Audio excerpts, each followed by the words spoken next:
Hello, loyal listeners. Lana, the educator here. If you've been with me since day one or a first-time listener on this channel, welcome to the space where we explore the latest educational trends, tackle pressing issues facing the education sector, conduct insightful interviews with people making a difference, and share stories of triumph and innovation from around the globe. Today's episode is called What Volunteering Reveals About Film Festivals. And I'm sharing insights from the heart of the TTFF, that is the Trinidad and Tobago Film Festival 25, one of the Caribbean's premier showcases of regional and international cinema. I've been volunteering at the 19th edition of this film festival, which was held from September 24th, Republic Day, here in Trinidad and Tobago, to the 30th, right here in the vibrant district of Woodbrook, Port of Spain. This episode is going to be a volunteer's guide to this festival. And this year's theme at this festival was Forward, which was a bold call to amplify Caribbean voices, to embrace complexity, and sometimes just reject external gazes. Now, when people think of film festivals, they might imagine red carpet screenings and Q&As with directors, and for the most part, they are correct. But what many don't see is the work behind the scenes. That's where the volunteers come in. And volunteering reveals so much more than just the glamour. It really highlights how community driven these festivals are. And the Trinidad and Tobago Film Festival really thrived on collaboration from filmmakers and sponsors to students and teachers and cultural workers, directors. The volunteers became an important part of this network in terms of helping to welcome guests, managing the events, guiding the audiences through the festival experience, which was mainly my role there. What we really saw as well was that the festival thrived on collaboration. So you had the filmmakers, the students, the teachers becoming part of this network, right?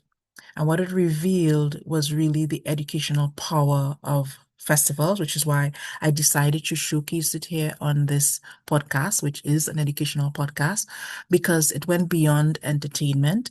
It really was about film literacy to an extent, exposing us to diverse stories, to histories, diverse voices, many of which were rooted in the Caribbean experience. And as a volunteer, you don't just assist, you also learn. So you learn how films are programmed, how cultural dialogue is encouraged, and how cinema is used as a tool for social change. What I also learned was that volunteering teaches us not just to assist, you're really absorbing and connecting and growing. And you're just encouraged to see how cinema becomes a tool for social change, especially when you yourself as a volunteer really become a cultural ambassador because you're not just ushering audiences into the screenings, although that was part of it, or coordinating panels or assisting filmmakers, but you're really ensuring that the people who are attending there are able to absorb what is being presented by the film festival coordinators and really to ensure that the film festival runs smoothly there. Let's get into what this festival was about, to just give you a brief guide. Well, there were over 100 films from 20 countries that were screened, and they were selected from more than 400 submissions. The screenings took place at the Gemstone Cinemas, which is in Woodbrook, IMAX, Cinema One, San Fernando, and the 4DX Cinema. My role was mainly many of what I mentioned before. So even though listed as ushering and all of that, you basically as a volunteer just end up most times just assisting uh, elsewhere, doing, helping with the setting up and the greeting of the guests and managing the booths and that sort of thing. So every moment was just, electric. So in this festival, There were three standout films. Obviously, the gala opening film, which was well attended. This was Queen of Soca, which was a powerful local drama about a character called Olivia, who was a singer, who is a singer rising from the slums of Trinidad. It was emotional, it was really raw, and it was really deeply rooted in Trinidadian culture. And many people came out of the film saying that, that this film resonated with them the most. They enjoyed it. They liked the, um, coming out of hardship into success kind of story. For me, and I hope I don't butcher the pronunciation of this, but the film Monikondi, which was directed by Tolin Alexander and Lonnie van Brummelen from it was released Surinamese and Dutch. I really enjoyed this film. Having been to Suriname and it being one of my favorite places to visit. So it was really a vibrant, layered portrait of Suriname's maroon communities. It blended humor and heritage and just environmental urgency in such a skillful way. And this was one of my favorite films of the festival. So while the film explores serious themes like the threat of mining and climate change, it does so with a sort of lightness that invites reflection without heaviness. What stood out was its celebration of Suriname's rich ethnic mosaic of people. So you get to see all the different ethnic groups in Suriname. And just through the everyday scenes, the everyday rituals, the playful dialogue, the film really highlighted the cultural diversity of the region, offering glimpses into the traditions that are both resilient and evolving. And the actors, many of whom seem to be community members, to me, they delivered natural and grounded performances that felt real. It felt lived in it rather than something that was staged, with which contributed to the authenticity of the film and the enjoyment of the film for me. I thought that Monikondi is more than a documentary. It was really like a communal experience. It explored the tensions between economic necessity and ancestral preservation, and it never lost sight of the joy and the humor and the humanity that defined the people at its center. So it was really a thoughtful, a funny, and really a visually rich film that really stayed with me. And I wouldn't mind seeing it again, and it's one that I would recommend. Another one that was quite enjoyable for me was The Fisherman by Zoe Martinson from Ghana, the director. And it was haunting and funny and beautifully restrained short film that explored grief and memory and just the resilience of that coastal life. It was set in this remote fishing village and it follows a solitary fisherman whose daily routine is really disrupted by things happening in the past, both literal and emotional, and just him having to move forward with various things in his life, obviously the conflicts that took place as well. So what I didn't realize from before, and I'm not surprised, it was a Venice Film Festival winning film which really focused kind of on this magical realist comedy. And the protagonist was, or the main character was Ata Oko. And he's just an older actor there among these younger actors, but it worked really well. And he really, in the film, is setting his sights on really having his own boat and becoming the envy of his village. And, obviously there's going to be trials and tribulations coming out there, but he needed help from this talking dead fish. And this is where some of the hilarity came about. So it in terms of Martinson's direction, it was really subtle and but evocative.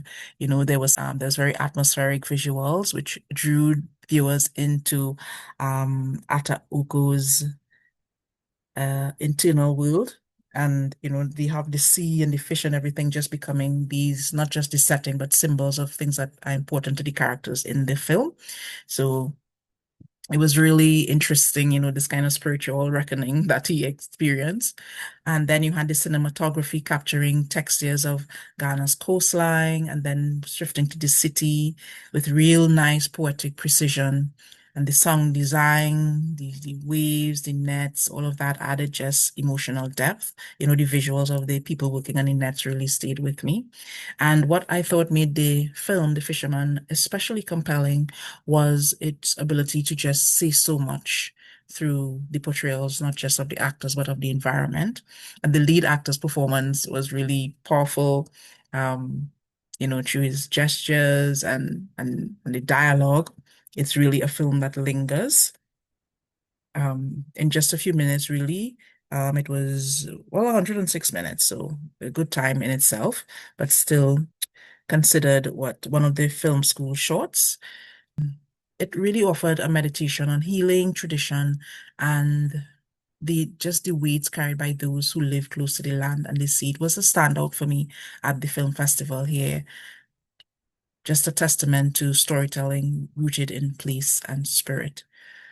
There's a film called Olivia and the Cloud as well that I took in. It wasn't typical of what I think I've ever seen and what we see here in the Caribbean. It was more of an animated um, film. Very interesting, unusual. Didn't understand all of it, but was able to grasp most of it, which is interesting in itself. It was directed by Tomas Pichado Espilat, from the Dominican Republic. It was 180 minutes.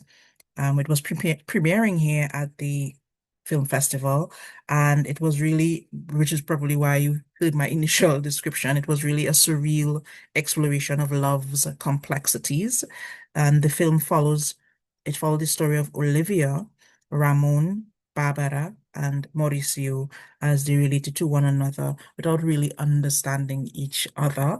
But I think because of the animation and it wasn't I I don't know the film terminology for it, but it looked a little bit like stop animation to me. But the voice acting in the animation and the emotions that came out from the characters and the actors really stood out there for me. A special feature was Richard Fung retrospective, and I had a chance to speak to Richard Fung at length in the industry space. And he was sharing with me his love for not just travel but bird watching, and we were talking about both of our, for him directing and me in terms of what it's like to try to write things and how we obsess over things. But this was a personal highlight. I don't know, just, the chance to get to speak to him. And we were eventually joined by director Alison Duke, who's the Sister Nancy story, Bam Bam, the Sister Nancy story, which was the documentary there at the film festival, one of the highlights of the film festival as well. And we were just in there having conversation about just the different islands and our experiences on those various islands. But back to Richard Fong, there was many films, just the experience of looking at the retrospective program honoring he's a Trinidad and Tobago and Canadian filmmaker, and his work was deeply rooted in the Caribbean identity and diaspora, and that sparked just in the festival some of the most thoughtful conversations of the week that you would see here. And so then, I think it was 3 or 4, now it's getting longer and longer, 4 years or something ago, I wrote him and said, Christopher, where's this documentary on Harold Suniladu? The time has come. The closing night film was Kidnapping. Yes, Kidnapping by director Bruno Moral is submitted from France, Canada, and Haiti, and it's 107 minutes long, and it's set in Port-au-Prince, and it's really a comedy thriller which followed the trials and tribulations of two inept kidnappers and would-be gangsters, their friends, Doc and Zoe, and they were sent out to kidnap the son of this wealthy presidential candidate and then deliver him to the ruthless boss. So things obviously don't go correct between Doc and Zoe, and they find themselves at just the center of this political conspiracy during a heated election and a Barca Real Clasico match, and they just have to find this way to flee Haiti there. So some really interesting films shown. Of course, there are films showing simultaneously. So you obviously couldn't see everything. And then remember, the purpose was there to volunteer. At this point, I just wanted to share with you, my listeners, some of the other experiences from some of the people that I work with. And many of the volunteers it was from a diverse group, but many of them were students, some of them involved in film, some of them, like myself, who didn't really know anything about the ins and outs of film or the film industry, but we learned a lot at the end of this.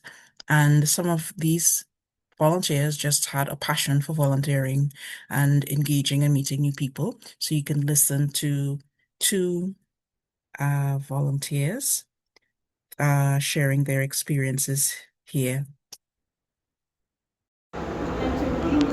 Right, so we're here with Jelani Chi Thomas, volunteer for the Trinidad and Tobago Film Festival. So tell us what your experience has been like so far volunteering. I mean, it's great. I like to get to see all the arts, all the people. I like to. I love to hear about the process of all these films. It's great. So what made you, did you sign up for yourself for volunteering or were you just called based on recommendation? Well, I actually signed up until the coordinators called me about like a few weeks afterwards. Yeah, it went smoothly. So what made you sign up for something like the Trinidad and Tobago Film Festival when there are other, festivals that go on that might be literary or arts or things like that? How come you choose the film festival? Well, this festival always invites me. It always, I never been to like a festival like this before. It's always and I just saw this in the this online and I just like, wow, I would really like to go to that. How can I go in? And I just decided to sign up on a day and that's why I'm here. So this is your, what year? Is this your first year? It's my first year actually. Okay. Mm. But you're volunteering. Is it your first year volunteering or your first year attending? Well, both actually. Next So do time. you have an interest in film at all? Film production, directing, costuming, or anything like that? Um I think direct. Yeah. Okay. Yeah. So are you studying film or anything like that currently? Well, no, but I am currently learning on it, but I'm currently doing digital media, Right. right? At what university? This is at the University of Trinidad and Tobago, Okay. UTT, right? But how does that align with film? Is digital media and film production the same thing, or Right. is there a Well, distinction between? well, let's put it this way. Well, obviously, if you're doing a film, you need sound, right? Okay. Mhm. Right. So basically, what I'm doing is with technology, parts of music technology, there's sound engineering and editing, and also there's live sound. There's you obviously need these things to to be in a film to at least with the film, you know, Oh, to be so those things that you mentioned are aspects of digital media that you are yes. currently doing. What year are you in that? I'm in year two. So how long is this program at University of Trinidad and Tobago? You said? Yes. Yeah. How long is it? This is our 4-year program. Yes, this is a degree. I'm currently. So what does it culminate in? Do you have to do a thesis or do you have to do some sort of practical film production at the end of it?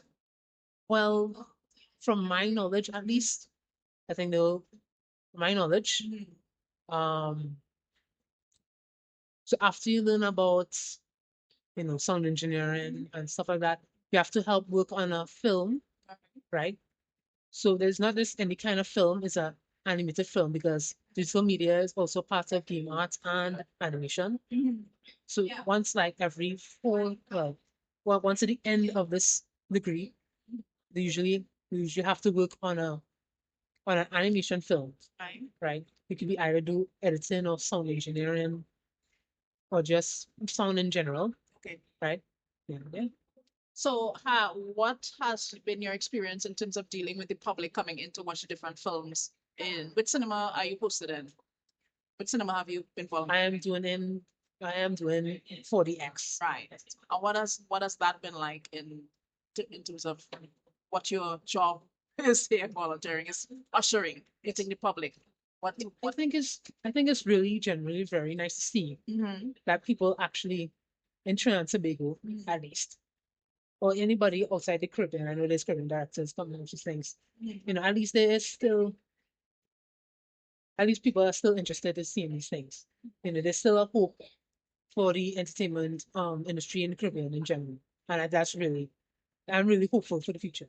You know. Have you been watching any of the films there after? I know when you usher people in and the film starts, well, basically your job pauses for a minute. Have you been taking in the films? Yes, there is this one particular film. Mm-hmm. It's about soca. Was all Queen right. of Soca? Yes, Queen of Soca. That's it. Yes. What about that one stood out for you? I really like its message in film. You know, whatever background you come from. Mm-hmm. You know, if it's well, if you can sing, you know, like anything can happen. So, in terms of what you are currently studying, anything in that film stood out to you in terms of how that sound editor or digital engineering person might have, you know, portrayed their work or their skill came out in that particular film? Yes, I like the sound. Hold on, I can't remember the specific word term for this. I really like the music.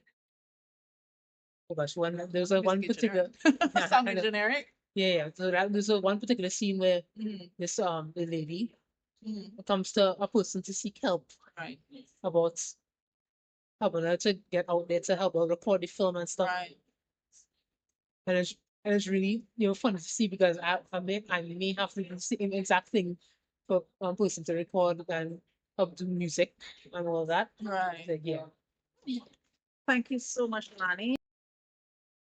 So I'm here with Diana Chariot, and she is volunteering with us here at the Trinidad and Tobago Film Festival. So, what made you want to volunteer with the Trinidad and Tobago Film Festival? How did you end up here? The first thing is because I love films, and most times you don't really see local films being shown here and there. And I was like, this will be a good opportunity to, go and meet directors and also see different films that are going to be screening.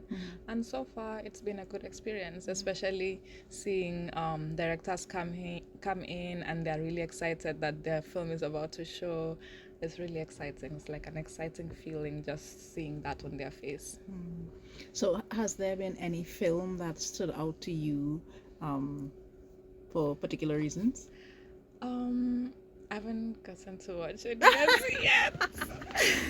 You're just dealing But- with the people coming in and out, basically Yeah. the ushering. Yes, but so far, like I am interested in watching Cannibal. There's like a film called Cannibal that I'm really Carnival with a interested. key, yeah. Yeah, with a K. I really want to watch that. And also, yesterday they were screening different short films, and one really stood out. It was about like a universe, and the director, I think her name was Kathy. And the way the people were responding after the film, it seemed like they really enjoyed it. And I was saying that I'm looking forward to go see it, especially in community screenings, because they said after the film festival they're going to have some of these films showing in community places. So I'm looking forward for that. Right. Yeah. So, what has your interaction been like with the public coming in? What comments can you make about that?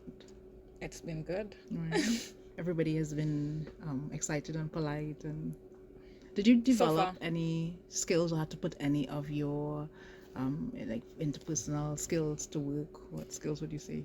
I feel like maybe communication. And also I feel that one thing is just, being open. Being open. Why do we need to be open? Because different people are coming in from different places, so you just have to be open to meeting new people, and that has been exciting, of course. Seeing people here and there. So I feel like maybe that is one So of it. have you been to other festivals or film festivals before? Yeah, I was in one last June, Caribbean Film Festival. Yeah. how does it compare with this one, Trinidad and Tobago Film Festival? Are you seeing some of the same people? I think I saw some of the same people showing their films. I think two so far, like the Charlottesville, and then there was also the UWI one, the UWI camp, I think. So those were the only two same people that I saw. Apart from that, everybody is very new. Yeah.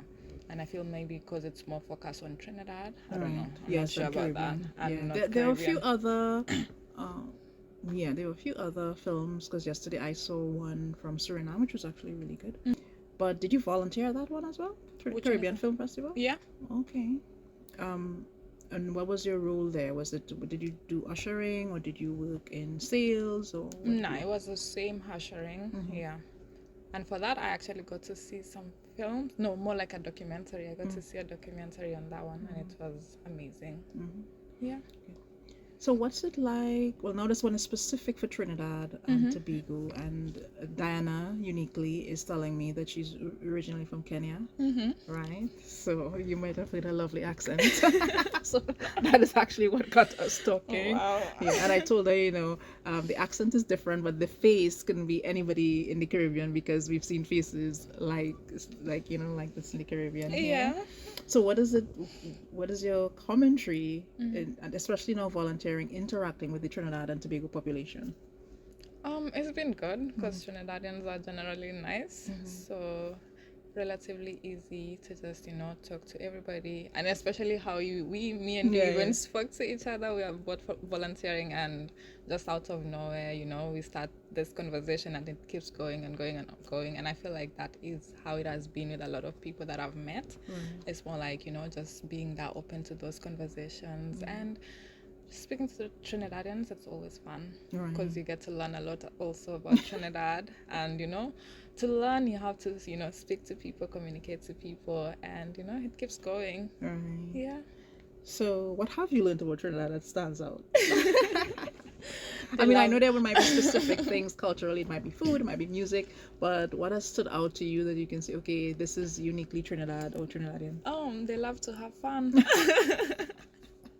Everywhere I go, it's fun. I like that. I really like that. That is always, joyful, not a dull moment. Good. Yeah. So Diana is also a student, a social work student at Costa. Costa. What made you interested in going into social work? I think since I was like a young child, I've always been drawn to service. And in the very beginning, I didn't think I was going to do social work. I thought I was going to be a nurse or something.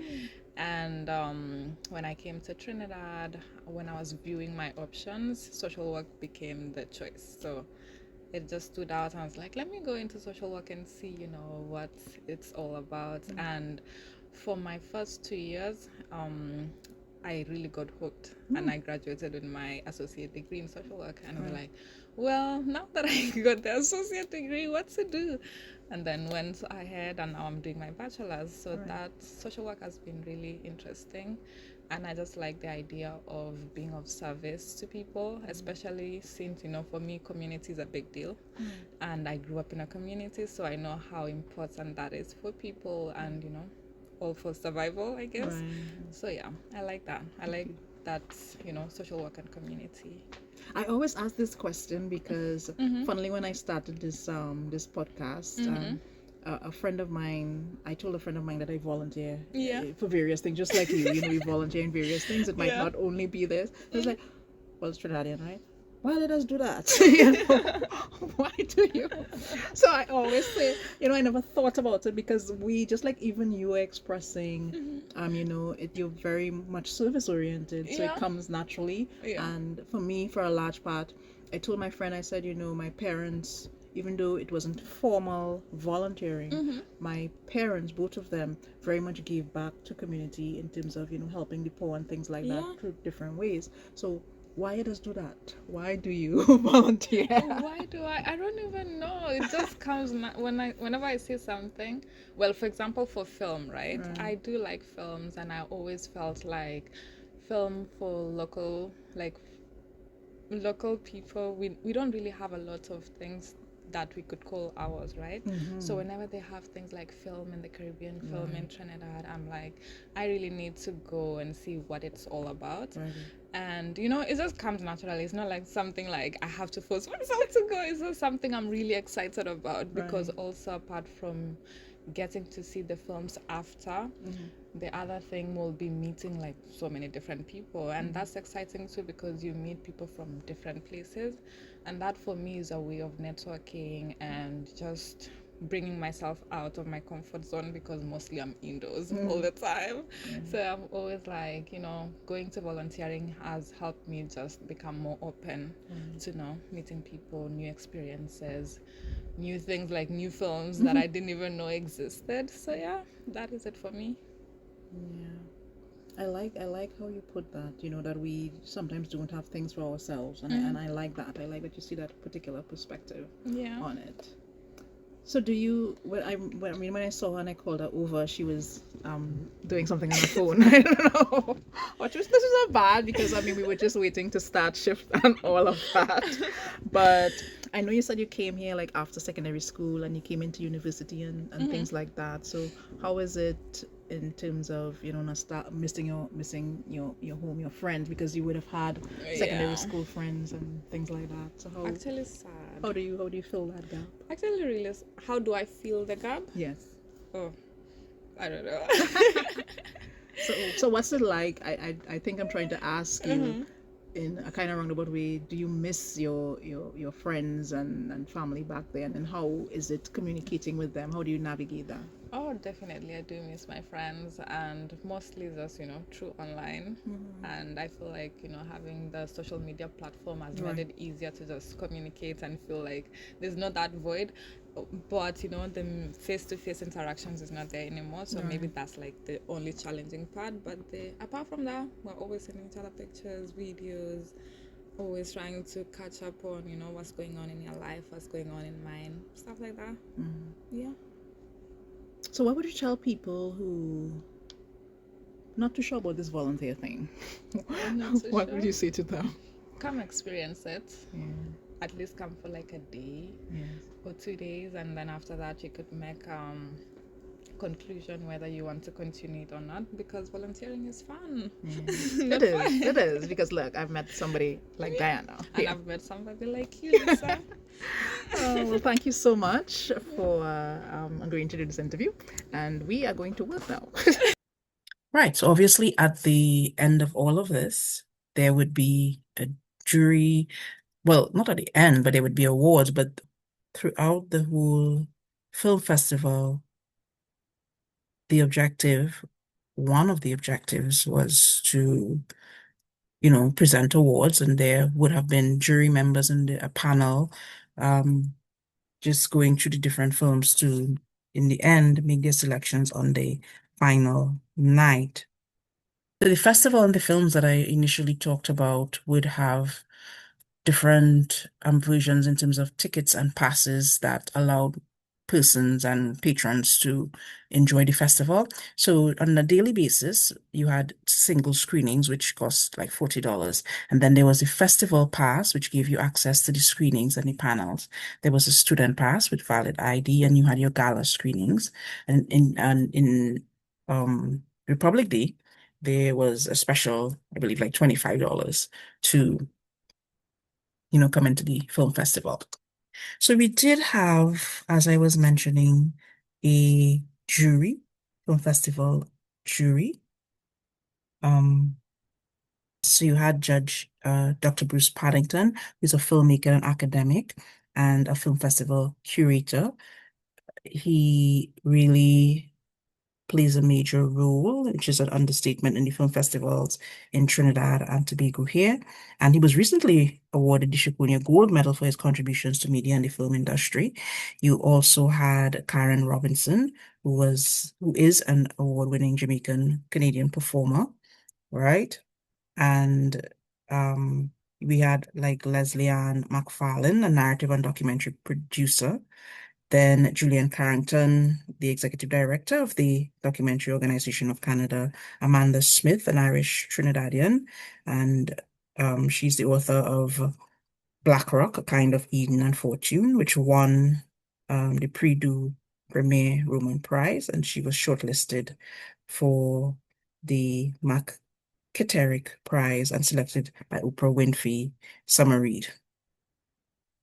Carmen Thompson, a film programmer and cultural producer based in Edinburgh, Scotland, and Kevin Jarrett, who signed an author as well. So there was some of the, the juries for the film jury, and then you had people on the student film jury like Anisha Gafur, Nadine Rollin, Keisha Knight, Aiko Rudet. They awarded prizes across categories like Best Narrative, Feature, Best Documentary, Best Short, and, obviously the energetic closing ceremony would have been unreal. So these were the winners after all of this. So awards were presented across a range of categories. So the best film made in TNT ended up being Charlottesville Tales, which was directed by Elspeth Duncan. Based on my experience at the festival, it was one of the popular.